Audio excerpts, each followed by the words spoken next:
happens very often, but it's mostly on the quiet. Nobody ever wants to really talk about it. Nobody ever really wants to have it come up in the front burner, because for the victims, there's a lot of shying away from it. The latest TV3 assignment by my colleague, our colleague, Portia Gabo, dubbed When Men Cry. Right, it tells the story of young boys, and some of them have grown up to become men, who were sexually harassed, some sodomized, some raped, and what have you. And the often quiet that's associated with things like that. And I mean, I don't do the gender wars and everything, but more often than not, society is incensed when the girl child suffers defilement, molestation, and almost near quiet when it's the boy child who actually goes through a similar of such experiences. And I don't know what you make of it, but I think what Portia sought to do is to put a spotlight on this particular thorny subject. I won't say thorny, but it's a subject that is there, but we will just not throw light on it, right? We will rather relegate it to the background and pretend as if it doesn't happen, it doesn't exist, and what have you. And it's good she looked at that subject, because if you remember, there were some boys who were sodomized by their teacher, Natogma Otabil. I recall Johnny had to go on a week-long campaign before we even got a statement from the gender minister. Now, I think the idea that we're maybe quiet when it happens to the boys, I don't know that I can agree, because I recall that incident where 19 school pupils in Kopi were sodomized by their teacher. The uproar was then. In fact, that was a time when Honorable Adrasafo was not there. So that explains why. Yes, she was absent. And in fact, that is one thing that also, I think, caused a lot of uproar in her direction, because we were waiting for the gender ministry to issue a statement, but their leader was also, long gone. But I think there was a lot of fury around what happened.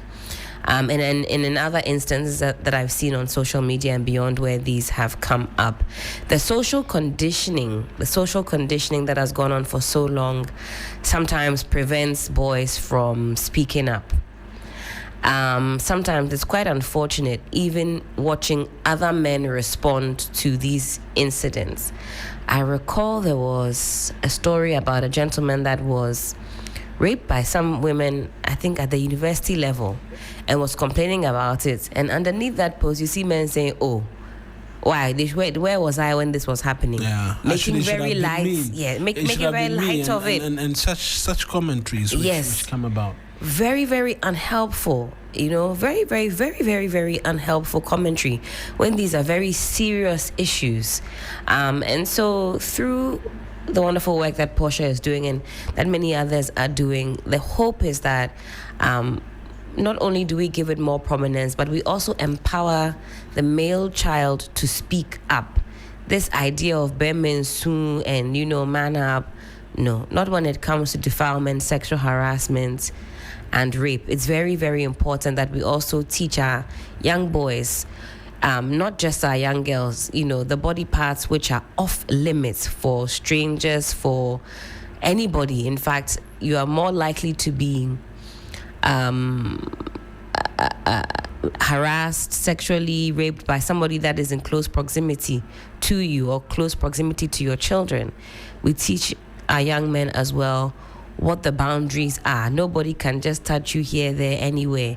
And also use the proper names for the body parts. You tell somebody, "Oh, don't let anybody touch your kitty cat." Which one is that one? Mention it.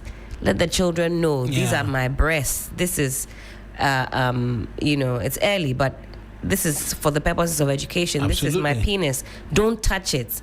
Don't use flowery language so that we are all on board. Because now the child doesn't know. You go and say, "Somebody touch my coconut." Which one is coconut? a lot of education is needed, and I think this is a powerful piece. And shout out to Portia and the team. We'll get into it right now. After which we have some special individuals as well to help us expand even more on this particular subject matter. So it's the latest work put together by my colleague Portia, and we'll get into it right now.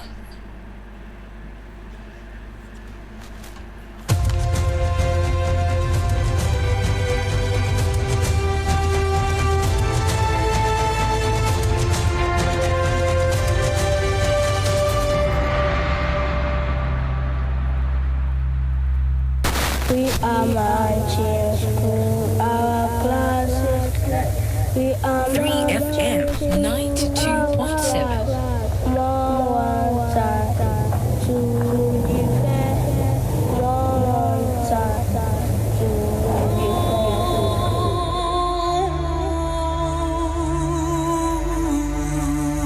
fair. After entering the room, he will lock the door. It will have some sound system in the room. So when he went out, he will start playing music. And he's trying to do that. By that time, I don't have strength. He tried to sleep with me. They say that boys and men are supposed to be strong. The boy is trained to be strong in every situation, but the girl child is given that vulnerability status. That they should not cry. I'm not crying, but inside my heart is burning. It pains a lot. Disabled boys don't cry, but rather weep. That they should not show emotion. It's almost a crime for boys to cry. And so you realize that to express any form of emotion, boys are a bit reluctant, unlike girls. But what if they want to cry? What if they want to show some emotion? What if they are tired of being strong always? And what if you are ready to speak? Even if it's just one person. I was lying down watching TV and then he to come and lie down. So he lying down and then he started touching. When they started, I wanted to cry and they on the loud speaker. So when I cried, someone would not hear. To speak their truth about a subject considered a taboo. A no-go area. A subject often unreported by men and boys. A subject of male sexual.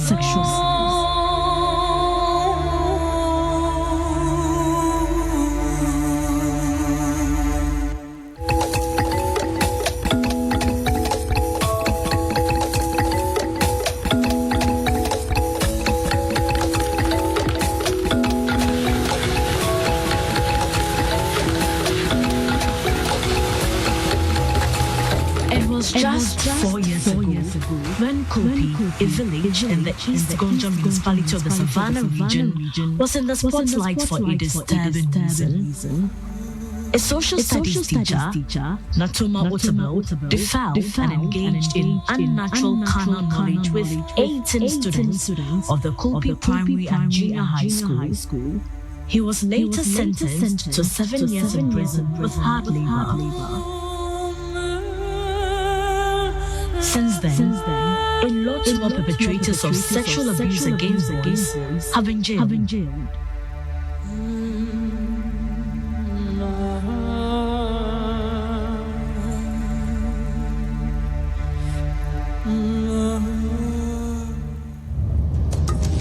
The perpetrators of sexual abuse against boys may have been jailed, but what's left are scars and psychological trauma which will linger for a long time, perhaps a lifetime.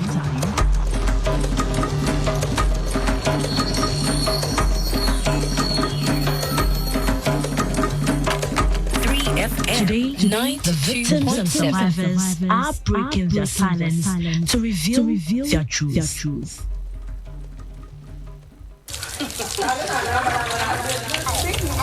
When I was a child, I was innocent. Until the innocence was taken away from me at the age of 16 years. At age 16, this young man had his virginity taken away from him by his teacher. It's a fact that majority of sexual assault victims are abused by someone they know. He normally asked me to visit him evening time because we were alone there. So I was not even going. I don't like going there. And it was a friend of mine who asked me to accompany him to teacher quarters. So when we went there, one he asked me to come there alone. So I went there with the Normally when we go there, you to give us one of his old phone. And the phone is full of pornography. So for me, I don't take part. So that's what my friend was watching. And I will not take part. So one day when we were coming, he took my bicycle and we get behind some old block, which is a cage. So we stand there and we started touching me, doing all manner of things. And I don't get it. So he was trying to push my trouser out. Push my trouser. So in that man, he started pushing me to bend down. You know, like I don't also get it. I said, what is happening? So when we do that, when I get to know that, this is what you wanted to do. So he pushed me, he said that way. He made me bend down, and that was the first time. And the rest inside his room. It was like ignorant. You know, like, I don't know that I was having the right to protect myself. You know what he's facing. So in my mind, I thought it's something bad, something good. As a person who wants maybe to have sex with girls.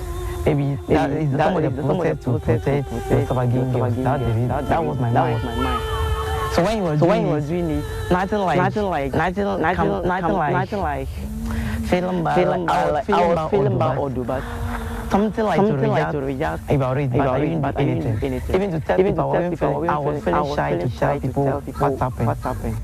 These heinous crimes happen right here in this building. The teachers' quarters.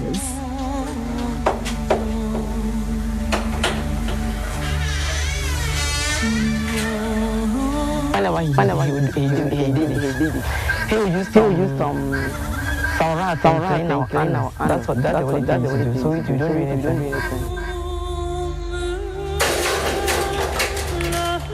When they started, I wanted to try on the loudspeaker. So when I tried, someone will not hear.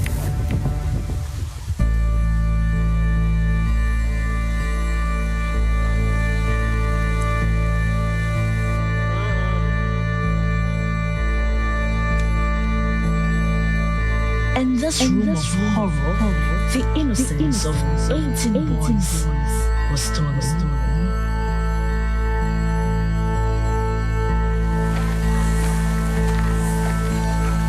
He was not the only member of his family sexually abused by a teacher. His twin brother is also a victim. I have a twin brother, and he was also involved in that situation. One day, I was eating with a friend, and he mentioned that he has sex. He spoke his hand. So when he said that, I said, hey, are you joking? I said, I know. So when he was saying me, I was like, hey, so this is happening to him also. I don't know that. He used my brothers. So one day I just started talking about it in the school. I was thinking I don't know all my friends thought about it. And they were just talking. My brother to say, hey. So he just doing like that. I say yes. And then someone just taking their hand out. And then they just pick it up. Everybody was thinking, hey.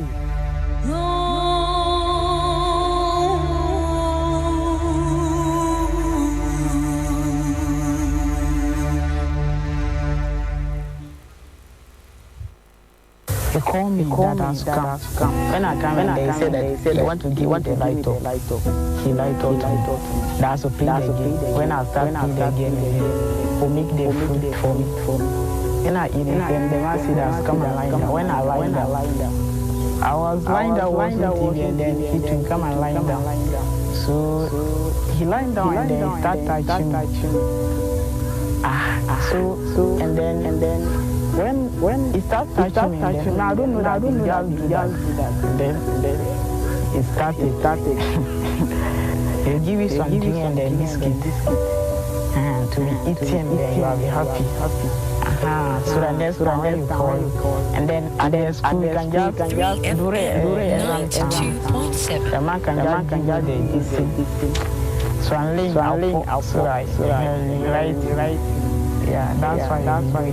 When he was saying that he did the same thing to them. Them to started to open up. That we not only you. He did that. So we not call each other wife. And make it take as a funny thing. Because we never experienced such a thing.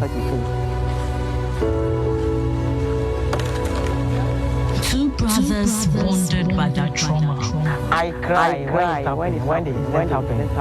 Because I can't walk confidently the way I normally used to walk.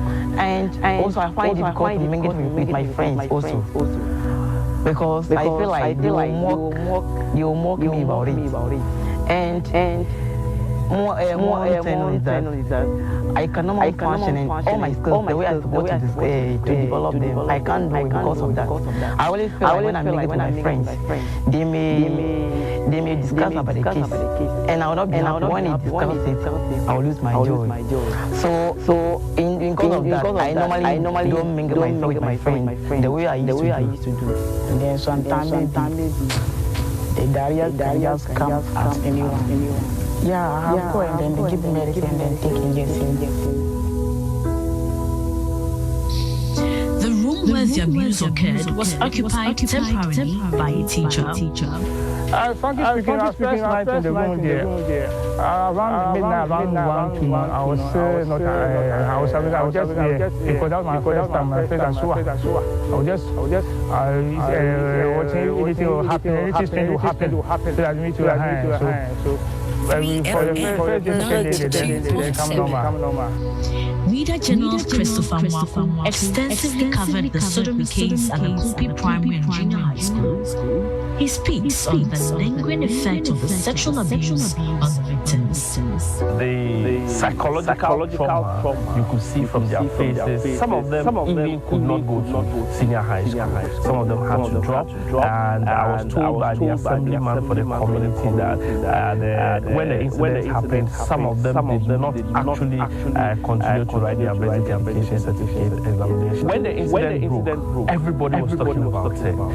The media, civil society, and every stakeholder that matter was talking about it. Yes, it meant that everybody showed concern when the incident happened. But how far did it go? Beyond the 2-3 times counseling they gave to the children, what less? As I'm speaking right now, we don't know the test results. They went for a checkup. We have not seen it up to now. But physically, they are all right. Psychologically, it affects them. Most of them, but they feel shy to appear before police again. And you know, when that happened, some people were like, they were teasing them with the issue. And so, but then my brother here was the assembly member. So we called a meeting, and then we made everybody know that that was not the fault of the children. Even if that is their fault, it's a mistake. In fact, some of them are worried, thinking that maybe at the end of their education, whether they will be able to employ. So that is most of them, that is their worry. Whether they will be employed. Maybe one day they are looking for work and there is competition. And maybe if some of their police know that, they may use that against them to get 3FM 92.7. You know that I was young. I was so I don't have any question to ask him. So I have to enter in the room.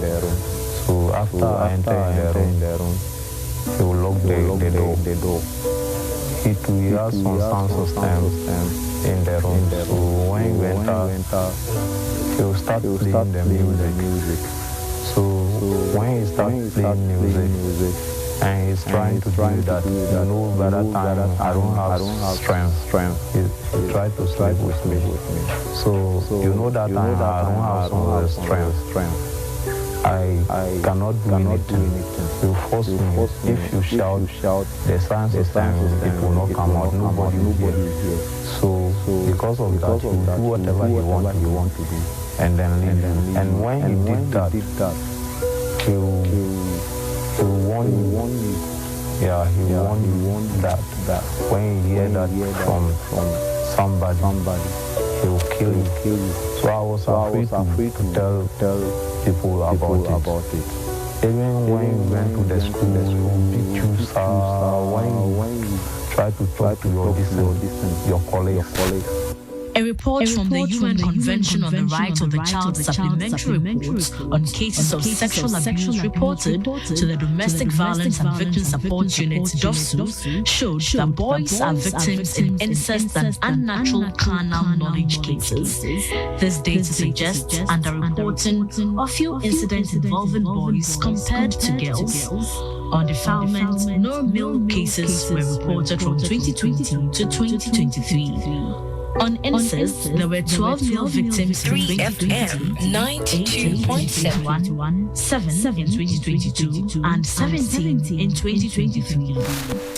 That report, or that latest feature by my colleague Portia Gaba, who is in studio with us this morning as well, as we seek to get into a bit more of what we've been listening to. So is Hilda Mensah. She's child protection specialist with UNICEF Ghana.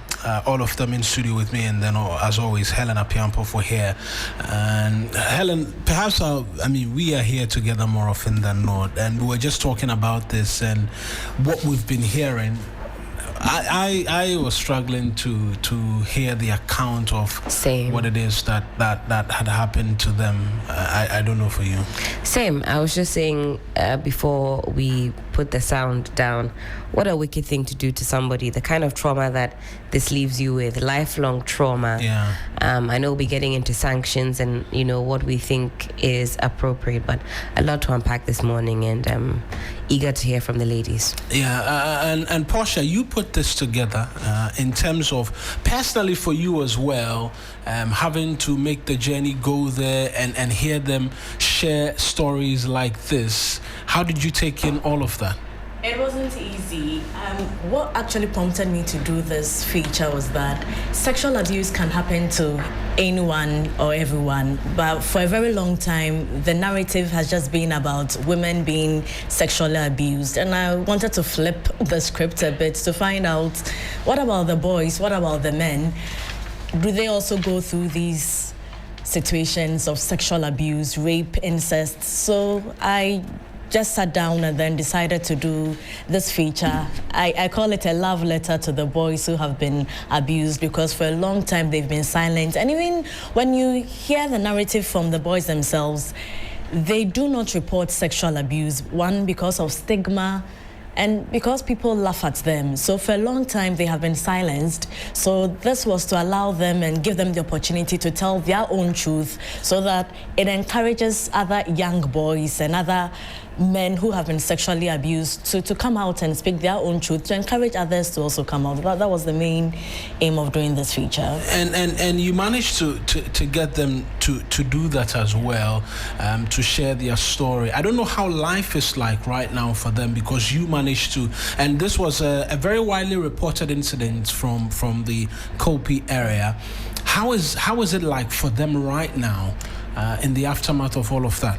So they just received like psychological counseling for just like 2-3 times, and that was the end. 4 years on, they're still living with the effects of the abuse, which was meted out to them by this teacher. But not only like in the Kulpi community, but there are other people who have also gone through sexual abuse. Yesterday, someone walked to TV3 and said this documentary actually prompted him to come over here for me to interview him. He wanted his face out for everyone to know that this is what's actually, that's something that happened to him like 18 years ago. Wow. And he's still going through trauma, and he's not even had psychological counseling or anything to get over. So this documentary actually, and all over social media, my inbox, DMs, all the men are coming out to say thank you for speaking about this. We even want to come out to tell people that yes, men and boys also do get abused, but people make fun of this because they think men are supposed to be strong, men are not supposed to talk about this. Even I saw a comment today, people saying like, oh, you're a man and you've been abused sexually, you should even thank God because this has actually happened to you. We haven't taken the issue of sexual abuse against boys seriously. And for the Kulpi, the 18 boys, not all of them were able to complete school after that incident because they were really affected. And talking to the 2 boys who featured in the story, their fear is that will they be able to work? Because psychologically, there's one who even says he has diarrhea almost every time. I mean, I can't go into details, but they've actually been affected, and they're scared that one day maybe they are competing with other colleagues for job opportunities, and then someone who may have known or heard about their story will go and tell the boss, and then they'll sack them. So every day, they constantly think about the trauma that happened to them. Some are even saying they still have dreams about what the teacher did to them, and it tells you that they haven't really gotten over this. They really need psychological counseling, maybe for a lifetime. And it's where I'll bring in Hilda as well, and she's your child protection specialist with the United Nations. I'm sure these are stories that are familiar in terms of having to deal with children, persons who suffered sexual abuse and the likes. How concerning is that? Is it that years after this happened, it appears there hasn't been any intervention whatsoever in terms of the trauma that they are going through, and we're getting to learn of some of these stories now. Portia doesn't want to get into all of the details, but some are suffering diarrhea every now and then, and looks like they are left all alone to their fate. Thank you very much. I mean, in the first place, let me congratulate Portia for taking this huge step to unpack the story being narrated by the boys. Traditionally, girls have been known to be at the end of sexual violence. They are the ones who have been the victims, but not boys. But we've also seen a trajectory of human rights violations of boys being sodomized every now and then. Culture and tradition and our norms have made it such that boys potentially keep quiet when they are abused. But definitely, the laws frown on it. The Criminal Offences Act talks about unnatural carnal knowledge. Exactly that. It is also the ability for boys to speak up. So because traditionally girls have been at the end of sexual violence, that is why it appears as though there hasn't been specific interventions targeted at boys. And so when these occur, support that are extended to them would also appear ad hoc. So it's a clear message that we need to develop programs that are targeted at boys who also have been violated in such a manner. It's unfortunate because the trauma, like she rightly said, is going to live with them for a very long time. Unless we consciously develop programs that can help them to recover and bring closure to that abuse. It will be difficult. It will be a journey, but it's worth starting already. 3 rounds of counseling is not enough. There's already stigma from the community, stigma from the school, stigma from their own peers, making it very difficult for them to move on. And that is problematic. And so when we are developing program, we need to look at how we can support the boys who have been violated, both from the very starting point will be the parents. So the home, the family setting is critical, that they look at what support they can give to the children. So parenting skills are critical, and that's something that UNICEF we've started looking at very critically. Parenting skills, including support to children who have been violated. And then you also want to look at institutions that are there to support children. Social welfare is there. They need to also step in, provide psychosocial support to the boys. Other psychologists groupings also can step in quickly to support those boys as well. So it's a wake-up call, a huge one as that. But for me, the most important thing is that the documentary is already beginning to resonate with a lot of people. Right. By implication, many boys are expected to come forward to as it will have the confidence to narrate their own stories as well. But we need to also begin to punish people who are violating our children. The boys would definitely be coming up seriously, but the girls are high. The number of girls who are defiled are high, sometimes over 1,500 in a year. If you take the annual crime statistics, it's worrying. It's worrying because you would clearly see defilement, and when we see defilement, we know it's for children who are aged 16 years and below. But then there's also rape.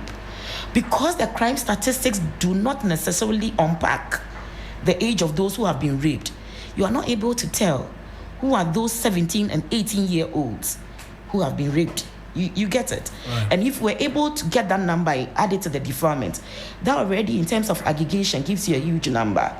And then there are the children who are pregnant between age of 13 to 16. We call it teenage pregnancy. We have not added them to the number of children who have been defiled. So if you do the mathematics, you have huge number of children who are being sexually abused. Some get pregnant, some may unfortunately even get HIV/AIDS, some may get other STDs, some are traumatized, some lose their life during childbirth. The ramifications are many. And now we want to look at boys who have been sodomized and the trauma that they have to live with.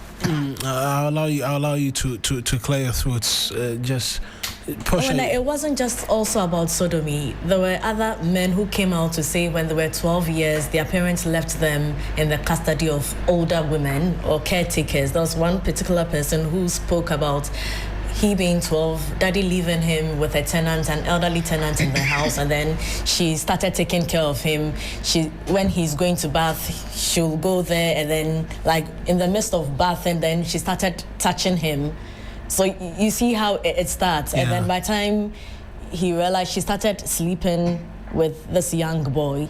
So that's how it also starts. We are busy, we are also parents, we leave our children in the custody of other people. We should really take precautions when you are doing that as well. I think you're good to go now. Yes. So like she rightly said, I was going to come to that. As parents, we need to keep an eye on our children. In the documentary, the boy said, I could not walk properly. The first point of call would be, what did the mother or the father see? And what action did they take? Did they interrogate the boy further to understand why is he not walking properly? Is he in pain? Because apart from not walking properly, he would have a countenance that shows that all is not well. And so that would be opportunity to question the boy. And that's where I say that now parenting has to change dramatically. The violent discipline doesn't help. Just beating the children is not helpful. What is helpful is engaging them, make them friends. Because it's only when you build that trust that children are able, you will be the first point of call when they are in trouble or when they get themselves into harm's way. You should be the first point of call. Sexuality education, first and primary responsibility lies with parents. We need to have that conversation. We need to let the boys also understand that men can make passes at you and it is unacceptable. And if they do, you have to report immediately. But boys will only come to you if you have that relationship with them. And so are girls as well. And so we need to change our parenting style. First and foremost, like you said, we are not there. We leave them in the hands of others.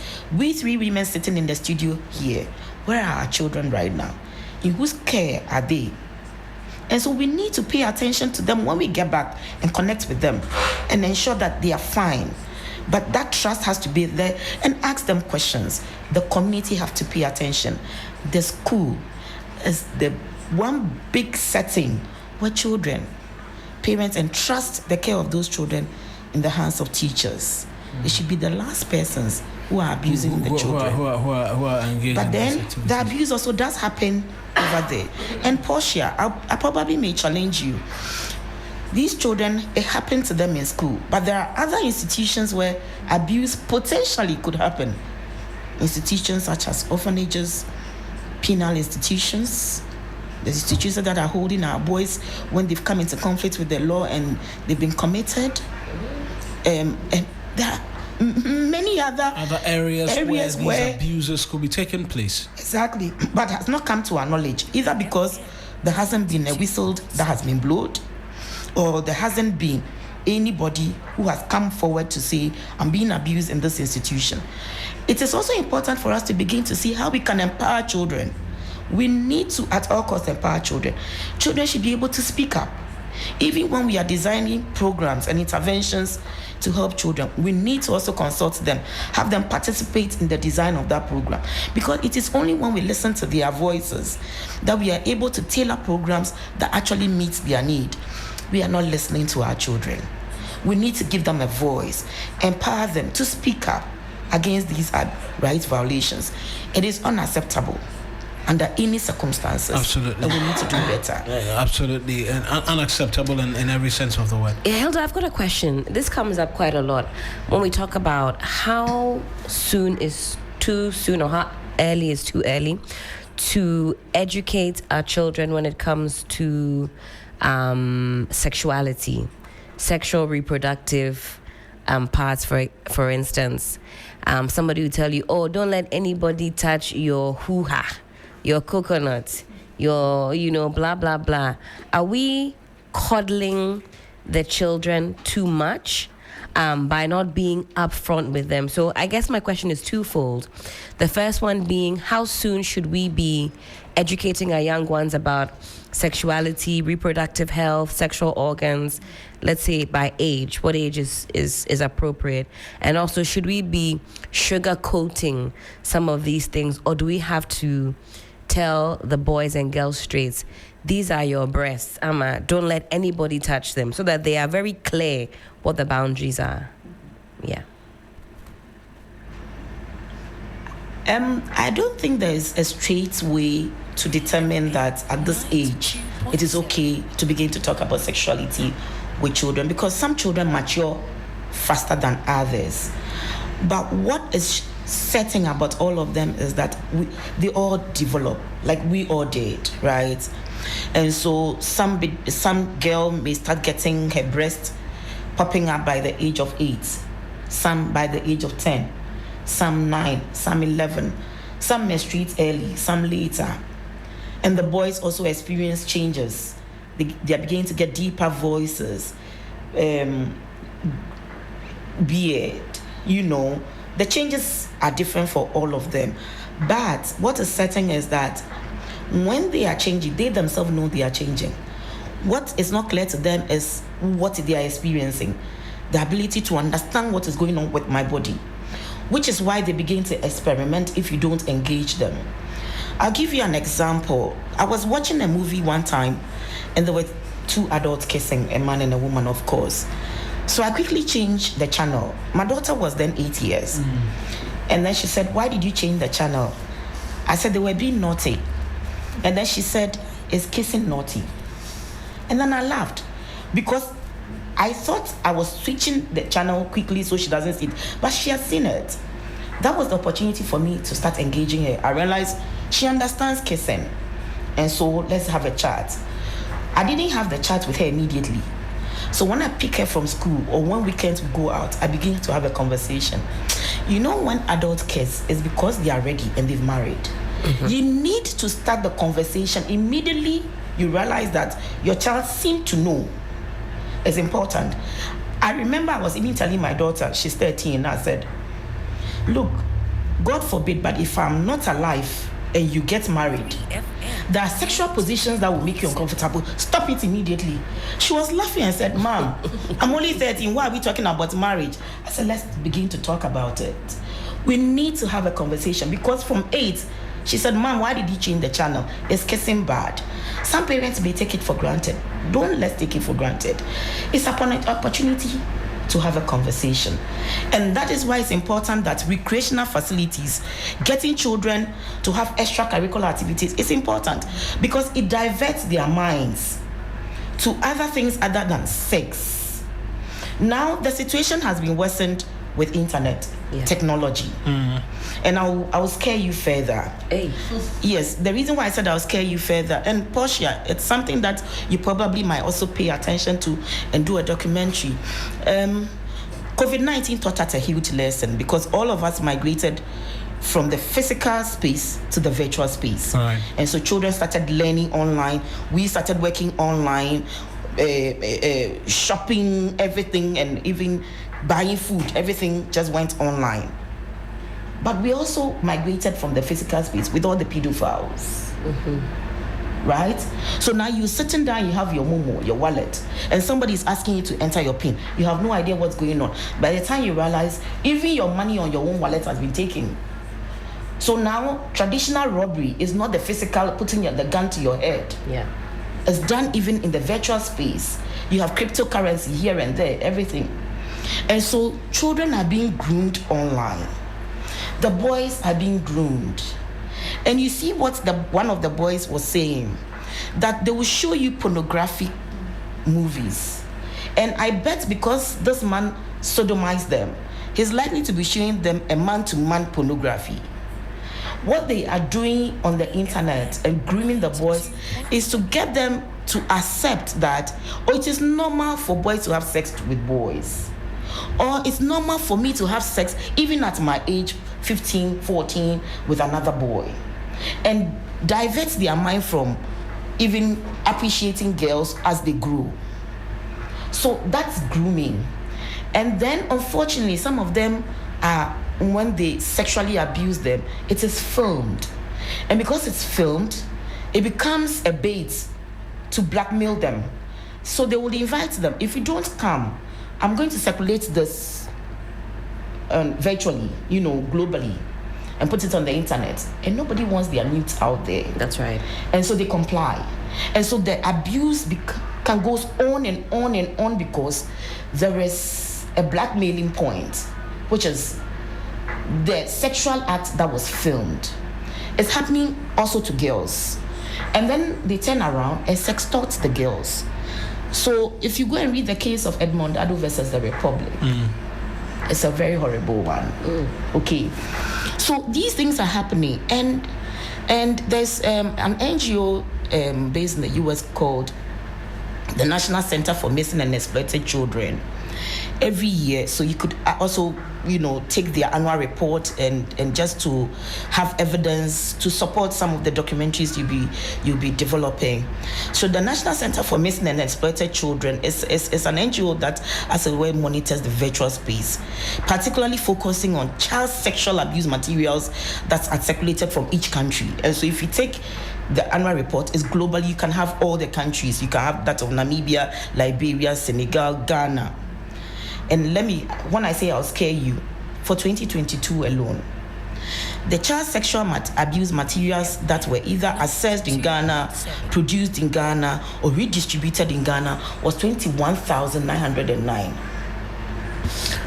Hold on, wait. So, 21,000 plus. What is this? Images, videos, content, everything, sexually explicit materials concerning children. over 21,000 pieces of material. That's just 2021. 2022. 2023, the figure reduced slightly by 500. 2024, I have not looked at the figure. I'll look at it and give it to you, but it will certainly be more. And that's of what we actually know, or we're able to trace, or we're able to put together. So if you take the annual report from the National Center for Missing and Exploited Children, NECMEC, goodness, it's a global report. Okay. And that's what they intercepted for Ghana. So UNICEF, we supported the establishment of Child Protection Digital Forensic Lab. We supported the Ghana Police Service to establish a Child Protection Digital Forensic Lab. They do have a cybercrime unit, so we added that component of the forensic lab. And so NECMEC, when they intercept some of those things, they refer to the Ghana Police Service for further investigation. And so they also collaborate with other institutions like the Cybersecurity Authority. And sometimes they have to pull down some of the images and then investigate the rest. Because, of course, I don't have to go into the technicalities. But let me also say that in terms of repercussions, there are instances where some girls have been sextorted because you've had a sexual activity with a man who claimed he loved you. He's filmed the process, and often you wouldn't know because before you enter the room, I'm kissing you and pulling you into a room. The cameras are prefixed already, so you don't even know there's a camera, and the whole act is filmed, and I use it to blackmail you. And if you don't come for another round of sex, I'm going to circulate that. And so you keep going and going, and sometimes the girls are contemplating suicide. I have been called to the police headquarters to speak to a young girl who had actually gone ahead to take in some poison. Unfortunately, didn't die. The mother is just down. And all of this. That's what is happening to our young people. We need to begin to have serious conversations with our young people, but in a manner which is not violent, but in a manner that recognizes that these are the children who will take over the future and need to be treated properly. We need to engage them in a way that is supportive and assuring and making them know that we are adults that you can run to for help. We are here because we are blessed to be here. Some children, like the ones she interviewed, are struggling to journey on even with education because someone has abused them. How about those who are contemplating suicide? Check the World Suicide Day. When Ghana also celebrates World Suicide Days, there are some NGOs that are beginning to bring the issues of children who are contemplating suicide to the forefront and ask them what is making them contemplate same. Someone has their nudes. Someone has their nudes and they are not able to speak about it. And you know, the boys were saying in the documentary that I couldn't tell anyone, I was shy. It is same with girls. I keep giving an example. Portia, while we are sitting in this studio, if I had walked in this morning and he decides to fondle my breast, when I walk out, Portia, and I see your face, I won't tell you. You know why? I feel embarrassed by his action. And because I feel embarrassed about your action, I'm not able to tell anybody else. But it should be the contrary. In fact, I should turn that embarrassment into anger and report him immediately. We need to begin to engage our children and let them know our bodies are ours and ours alone, and nobody has the right to them until we've gotten to the age and we have gone through the procedures that makes it legitimate for anyone to touch us, i.e. my husband or my wife. Right. I want to bring in Dr. Derek Opong. He's a clinical psychologist and lecturer at the Department of Education and Psychology at the University of Education, Winneba. Because of the trauma bits that we've been speaking to, and the fact that even this last point you make as to turning embarrassment into anger, something should be able to kick in for us to do that for these young boys, for the young girls, and for the children who consistently undergo or suffer these abuses. Doc, I appreciate you joining us as well, and we've been having this conversation in the studio, and there's a trauma bit, and then there's the bit about what Mrs. Mensah has just been saying about the triggers which should get us to get out of the sense of embarrassment and be able to speak up and report. Where are we lacking? First off, in terms of the psychology in having young people be able to come up and freely report, even before we go into helping persons who suffered this deal with trauma. Okay, so thank you so much. Slight correction, I'm at University of Cape Coast. All right. So with regards to the trauma bit, now what's happening is there needs to be clear-cut protocols about how to, deal with the issue. And like she rightly said, 3 sessions alone is not enough. But what's happening now is, with our society, male gender roles have been so hardwired into us that, in fact, even for any boy or man to come out and say that this is what has happened will be a problem. Now, think of what happens if you suffer an armed robbery experience, not a burglary, okay? But if you've ever been attacked at, say, knife point or gun point, that sense of powerlessness, that sense of, hopelessness, like, so for all my maturity and my strength, they could take this thing away from me. Now, what happens with sexual trauma? Multiply that experience by 100 or 1,000-fold, and that is what happens when somebody suffers a trauma.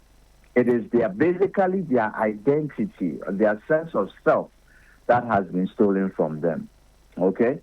And so when that happens, what follows then is that anytime there will normally be triggers, a particular type of person, a particular physical appearance, a particular voice, a catchphrase, a color. So what happens is that even when the individual tries to bury it, there will always be reminders around them that this is what happened to you. And in so doing, it begins to to warp and mar, the way their whole outlook in life. Now, the other thing also is that in Ghana, we haven't yet, there are outside protocols and other things that are there, but really what we need to do is, number one, it's not just about psychologists, but it's also about social workers, specifically the Department of Social Welfare, having to put in place protocols to make sure that there are support systems in place that would allow these victims not only to report, but also have confidential access to a well-structured intervention program. And that is one of the things that is missing so far. Yeah? So it's something that we're going to have to look at as we move forward. Unfortunately, there is not a limited number of there's a limited number of psychologists in the system, but that should not be a problem, because once the protocols are in place, I think we can put in place training measures, to help the right type of professionals to give these guys the support that they need. So there's the one with dealing with the trauma, which you've spoken to, and I want to ask about what sort of training we can give the young ones going forward in terms of, I don't want to call it a package, but you sit at the apex in terms of understanding the psychology and how parents can best be able to tell their kids how they should report instances of abuse. What would you advise in terms of having even persons who suffered this abuse move from the area of embarrassment into speaking up? Because more often than not, we have them suffer the abuse, they are too shy, too embarrassed to even speak up or want to tell anybody at all, and then the perpetrator continues to do this to other people because the first person could not speak up, the second person is not speaking up as well, and that silence, the culture of silence continues to run around, and they continue to go about engaged in the illegality. Since then, all right. So lots more before we can perpetrators of even sexual start abuse getting them against to boys speak up, have been the jailed. first thing we need to do is empower them. All right? And before empowerment, there must be some kind of therapy. There must be some kind of intervention. Like you said, I've already spoken to how we can develop protocols And these protocols must be able to, at least in the early stages, give the victims a sense of anonymity and privacy where they can heal. Once they have healed, or once they have had a certain degree, not total healing, but once they have, enjoyed a certain degree of healing, then they are empowered, and then they can begin to speak up. Because let's also treat this like it's an isolated thing. You realize that there are certain societies or communities where it's almost an unspoken rule that it is kind of quietly accepted. So, for instance, in the school environment, you may hear that, this teacher or this group of teachers or this group of people, that is what they do. And then it's whispered around. Okay? At age 16, and so that's the kind of this young man had his virginity taken away from him by his teacher. It's a fact that majority of sexual assault victims are abused by someone they know. Really, you are not dealing with an individual, but you are dealing with, if you like, a sub-grouping of a community. And I was not even going, I don't like going there. And it was a friend of mine. I mean, the group of people who come out, both the victims as well as the advocate, must understand that you are dealing with a certain institutionalized social violence. So I went there with one. Okay. Normally, when we go there, he used to give us one of his old phones. And I want to try it with one of the questions that you asked about how soon can we educate the children. I don't simple answer is we can never educate them so soon that's what enough. my friend was watching. Some of us have seen pictures. So one day when we were coming, sadly, I mean, traumatically for some of us, we get behind some old videos of women bashing children and, so we stand there and performing oral sex on children and laughing with them. Now, that is very dangerous because there are two things happening. You are pairing a certain negative behavior with a positive reinforcer. And in so doing, you end up making them think that this bad thing is I don't also get it. I say, what is happening? Understand? And if a parent doesn't know anything about this, they think that, this auntie when I get to know uncle has been coming to bath the child, and the child loves them so much. And that in itself is a very dangerous form. He sent me to that way. So it has to happen. He made me burn down. And that was the first time. Children have to be spoken about. Children have to be spoken it was like we're so about it. Right from the minute I don't know that I was having the right. And they start playing around. We have to start setting the rules. We have to start in my mind, I thought maybe on these particular things. Something and the education doesn't as a end with the home. Maybe to have sex. It also has to be maybe that is some of the in the schools as well. Let the children know about this. So when you were doing them to talk, nothing like I would say that the feeling bad, I was feeling bad or do bad. Is the parent-child relationship. Something like to react about it, but I didn't do anything. Even to tell people, I was feeling shy to tell people with a parent. All right, and they will not be rebuked or lambasted for asking the most curious questions or stuff. I think then that it will be easier for the children to open up and speak about it. And that's one of the things that needs to change. He did it. Parents, we are working people, unfortunately. I don't see that changing anytime that's the only thing you should do. But so where the relationship is strong, and even when you come home, the child knows that no time is too late. When they started, I wanted to cry, and then on the offer loudspeaker. What you call it? So when I protected. The protection also comes in the values that we inculcate into the children. So even when they go out to play, they can compare the value systems at home to the value systems, that they are getting from the neighborhood. Then the other thing also has to do with vulnerability. The innocence of how vulnerable are the children? Was stolen. In certain areas. And when we are talking about vulnerability, it's not just about absent parents, but it's also even about economics. Okay, where a parent believes that they are unable to take care of their child and so forth, and then somebody else is providing financial support. That in itself can also be one a danger. Day, I was eating and with we have to be able to start speaking about and he mentioned all of that these he has things, sex. so that know how to, so when he said that, deal I with said, them. hey, I don't know if I've answered your question well enough. Well, you have. And I just want to ask this last one about the young boys in Kopi, right? Because from the report Portia stands, it does appear they received psychological support in the initial stages, and that's been truncated, or they didn't receive at all. From what she tells us, they need a lot of help in terms of the psychological aspect. I know there's a society of psychologists. Is this something that can be picked up, and then subsequently we can have conversations about where the government intervention is as well? Because I don't like for us just to talk, but if possible, we can also begin to, within our own small ways, find help for them. Because from what she tells us, it's not looking good for them in terms of. Even for one of the boys, she tells us he's suffering persistent, if I can call, recurrent diarrhea as a result of all that he's had to suffer.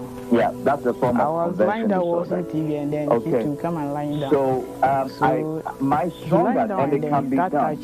But I think number one, there are certain major players we need to identify in this situation. I don't know that the first has to do with the Ministry of Gender. The second has to do with the police. And I'll tell you what, even our good people at DOSU need some reorientation on how they respond to some of these things. The biggest major government agency, of course, is the Ministry of Gender.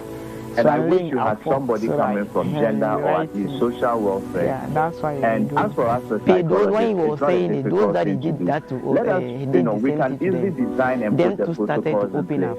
And then the first point of contact for me, I would say, should be the DOSU. Unfortunately, I don't think we were not calling each other who have enough officers. And make it, we take it as a funny thing. For instance, because we have never experienced such a thing.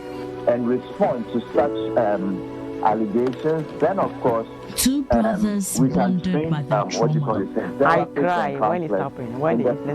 Protocols, because in how this should I be done. can't But for walk that to happen confidently the way I normally used to walk. And for also that I find it to difficult to make it with my friends also. Oh dear, it does appear because we have lost talk on the telephone line. We'll perhaps try and have him rejoin us. But in terms of the going forward, we've said a lot this morning. We've gone through the data point and obviously it does come off that we have a huge problem on our hands, from the statistics of child pornography which you were walking us through and all of that.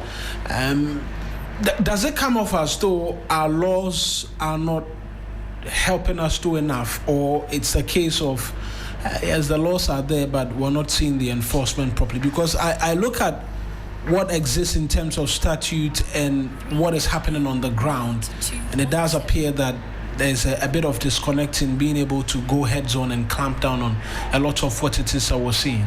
Yeah, thank you very much. I will not say that the laws are not working. The laws, we have comprehensive legal regime that protects children in Ghana. The fact that stealing is bad doesn't mean people are not stealing. Absolutely. The law forbids stealing, right? But people are still doing it, and even robbery, etc. The law forbids defilement, but we are defiling the children. Countless number of children are pregnant. So the laws are there. The biggest challenge, because in any case, before I get there, Portia moved on to do the documentary based on the teacher having been sentenced and imprisoned, right? So she moved in to do the documentary and hear the story of the victims. So it means that the law is working. The biggest challenge we would have is inability of children to report when these things happen. Because if you don't report, sexual abuse is invisible to any ordinary person except the person who experienced the violence. And so that means that the person who experienced the violence must take action. And that action will only come when they feel empowered, when they also understand that it is a right violation and that it is unacceptable in our society. And that's why you would notice that UNICEF has been working very closely with the Ministry of Gender to drive this campaign called GACA, Ghanaians Against Child Abuse. We need to get to the point where society condemns these actions. And immediately society begins to vehemently condemn the actions against children, we would position ourselves to support the children better. And so they will not have a sense of stigma because they know that society is standing strong with them. The family is standing strong with them. The school is standing strong with them. So you see, all of the stakeholders matter if children can overcome the trauma, because no amount of psychosocial support will be sufficient enough to make them move on. What will be sufficient? It must be holistic. That psychologists are giving them counseling, but families are providing them support and making them understand it's not their fault that these things happen to them. But we are here to support you. You are one of our own. The school has to support these children. Even if the Ministry of Education, for instance, have to recommend that, look, change their school. If they are suffering from stigma from their peers, change their school. What support has the Ministry of Education provided these children? Just so that they can come back to school and feel like a normal child who is going through education and assessing those rights. We are also working with our colleagues from the education unit, are working with the Ministry of Education to ensure that there is digital safety, and also that there's a holistic safe school program where children feel safe in school. Because you see, what happened to these boys, it happened to them in school. So for them, safety in school will not resonate with them. And yet, that is supposed to be the best place. You know, when children are at home, parents are praying that you people, you are disturbing. The school should be open so that you can go to school. So the school, in terms of the way we look at it, is supposed to be a safe haven for school. It is not supposed to be the place where children can experience the trauma that these children went through. So education service will step up. Ministry of Gender has to step up. Social welfare has to step up. Families have to step up. Communities have to step up and provide a safety net for our children and help them grow and thrive better in life. Right. Doc has rejoined us on the phone. Doc, we lost you briefly, but glad to have you back. You were rounding up on the point about not being a difficulty for you in the society, but there's a need for a lot more in terms of the agencies, the gender ministry, welfare, and all of that. Yeah. So like I was saying, there's a need for more centralized control and integration between the ministry, the Department of Social Welfare, DOVSU. They will probably handle the legal issues first, of course, because when the issues happen, there needs to be a formal recognition of the fact that some injury has been done to innocent victims. All right. Once these are in place, then the psychologists, we can now begin to develop the protocols. And it doesn't stop there. I think there needs to be a lot more training and conscientization as well, you know, so that and like I said earlier, it's the police, it's the education structures.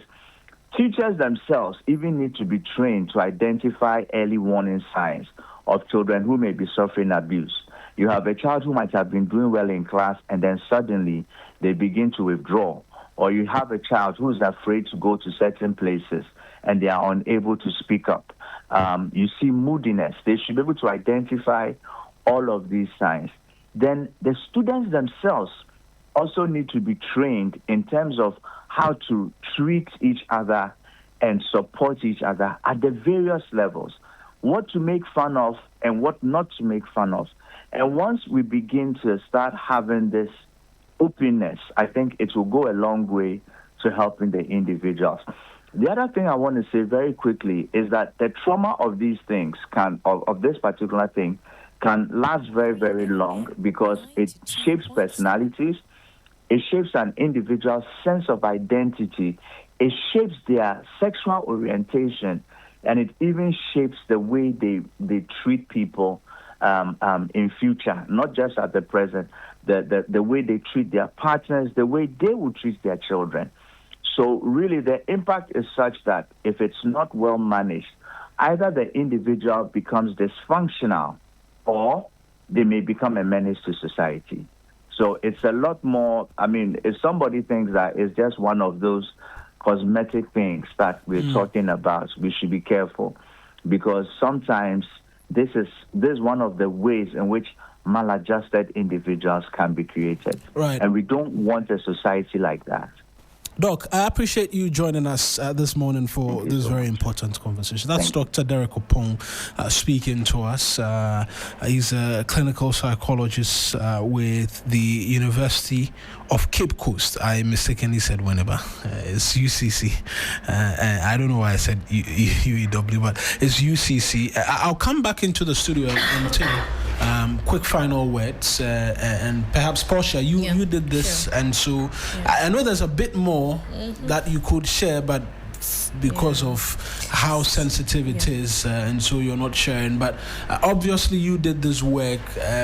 Is there a way people can come together and begin to try and get some support for these boys as well? Because until you brought this to light again, the country has moved on and everybody has almost forgotten about them. Leaving them behind. Yeah. So I think the first thing is the counseling and psychological support. So moving on, I think that you did mention the Psychological Society of Ghana. If they could come together to offer the support to them, that would be key. And to give that sort of mentorship to these. I don't know if they'll be able to trust someone even again. One thing that one of the victims did say was that the teacher gave him biscuits, drinks, and then apo for examinations, and that actually made him happy. How did we get to this point that you can bait someone with drinks and biscuits, and then you're also happy going because you keep going back because you're going to get drinks and biscuits? So we really need to empower the boy child. And then there was another victim who said he didn't know what was happening to him was even a sexual abuse, because for him, he didn't want to have sex with girls before getting married. So he thought what he was actually doing with the teacher was a good thing.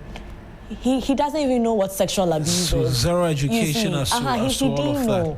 And they were all quiet about it till like about 4 of them were sitting together, and then one person decided to speak out, and then we're like, oh, it happened to you, it happened to you. Then they realized, oh, so it happened to all of us. And then they gained courage to tell another good teacher in the school who decided to take it a bit further. So what if, we have girl clubs. I think going forward, we should also have boy clubs in schools so that we empower the boy child as well. And then there are toll-free numbers where the boy child or anyone who is a victim of abuse can report. So I'll just briefly mention them. So it's 0800 900 900. Again, 0800 900 900. Then there's 0800 800 800. 0800 800 800, and the last one 0800 111 222. 0800 111 222. So you can call these toll-free numbers to report if you're feeling you're shy. not charged anything when you call these numbers. You can call these numbers, and I'll leave the boy child with this. No matter how small your voice is, speak out. Thank you very much, Portia. Mrs. Mensa. Yes, my concluding words is that what has come to the fore are boys who are very normal boys. But in looking at the problem, we also have to be very inclusive in our outlook. Absolutely. I.e., there are boys with disabilities who are even more vulnerable. There are girls with disabilities who are more vulnerable. Greater risk of abuse. Yes. So we have to be inclusive in our narrative and our interventions to support children. And then there has to be a conscious effort to also support families that are having some form of dysfunction, domestic violence, alcohol use, and empowerment through economic interventions. Because the underlying principle of all of this also can be poverty. Why would biscuit and drink become a basis for sexual exchange? So where poverty can be addressed, it also prevents some of these things. So yes, I mean for us, we think that when we are talking about sexual abuse, we have to keep in mind that both genders now at risk, and therefore all interventions that we develop must address both sexes, except that we also do appreciate that girls are the most vulnerable than boys. But obviously boys also need quite a very good level of attention as well, including children that have disabilities. Right. Every Ghanaian must begin to condemn these acts so that the children who are victimized would be able to feel free and be able to cope with any support services that is extended to them. Right. That's Hilda Mensah. She is child protection specialist at UNICEF Ghana. Also in studio has been my colleague Portia Gabo's Journalist of the Year 2022, right? 2022 Journalist of the Year as well here in the country. Helen is my colleague here with me. We also had Dr. Derek Opong, a clinical psychologist and lecturer at the Department of Education and Psychology at the University of Cape Coast, join us as well. I thank you all, and this certainly is one that we all must add our voices to in helping protect children from abuse. I'm going to go for a break. When we return, we have some goodies that we're supposed to be sharing. Kind courtesy the 3FM All White Party. So we get back and then we get into that. Stay with us. The most wonderful time of the year is here. And so is that December sales. To organize free and fair elections this December. How's your week treating you? I'm here to serve you great music tidbits for your at-work listening pleasure. Rastafari, Rastafari, Rastafari. Our Father, who art in Zion, Kanamawe, Kanamawe, Kanamawe. Oh, turn it up! Coming to the mountains, sight and I grandfather. It's time to drive you home in style with great music, the 411 and all your favorite songs, what's happening around town, and so much more. And in the headlines today, the two leading political parties have been addressing the public on allegations of corruption. The Black Stars coach has unveiled his squad for the upcoming games, and there are some interesting names. Pull up! The weekend is here and it's time to turn up. Get your dancing shoes on, let go. We really do have it all. It's a premium mix of information and entertainment every single day on 3FM 92.7, your urban lifestyle radio. This December, Accra doesn't just party, we shut the year down. The music elite, Stoneboy, ready to set the sound on fire. Kofi Kinata, it is finished, bringing the good vibes and witty melodies we love. And Jackie, soft, sweet, soulful energy under the moonlight. Plus more, throwback segment. Oh, we're going back, way back.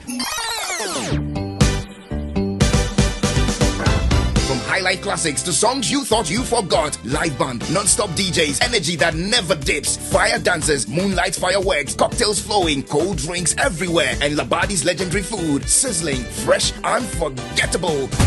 WhatsApp 0531 100927 or 0532 200927 to book your platinum, diamond, or gold table now. 3FM All White Beach Party, where paradise meets the party. Let's go.